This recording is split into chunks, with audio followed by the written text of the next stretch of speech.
Hey, my name is Sierra. My name is Desiree. My name is Paris, and today we're with our teacher, Mrs. Franklin. How was your first year of teaching, Miss Franklin, at Cape Bond Middle School? Wow, that's a great question. Teaching here at Cape Bond Middle has been a joy. I have had the opportunity to meet a whole different set of a demographic of kids that are just totally great and wonderful, and it's just been a great experience. How do you feel about your 7th grade class this year? I am very, very optimistic about my 7th graders this year. They're very smart. We have a class full of students that try very, very hard on all the assessments and everything that they do. We just finished having a proficiency celebration for all of my students that scored 70% or more on the Mastery Connect district assessment. So I'm very excited. How did you start your teaching career? Well, I started off teaching when I was actually 19 years old, fresh out of high school. I was a AmeriCorps teacher in Mississippi. I did that for 2 years where I was awarded a teaching grant. And so I ended up going on to school. I got my bachelor's in business, but later on, after being an accountant for a couple of years, I decided to go on back into education.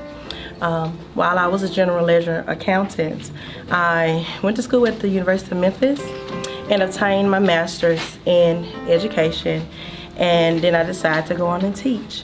I started teaching in 2007 when my son Earl was just a couple months old, so about the same age. I think you all probably about 1 year of age. Mm-hmm. Yeah.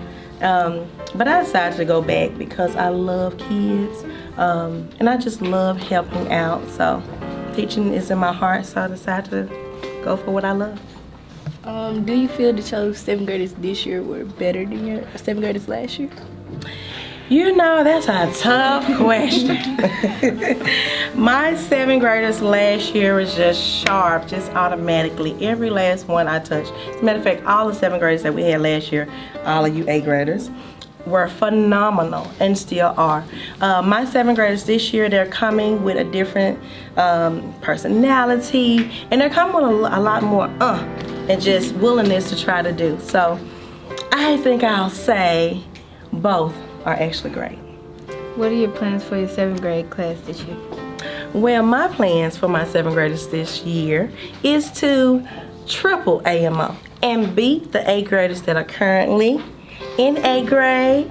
So the 8th graders gonna have to step it up and bring it, because our 7th graders are gonna try to triple their AMO and score mastery of 70% or above in English language arts. And I know that they can do it. Thank you, Mrs. Franklin, and you're watching the Kodiak channel. You're welcome.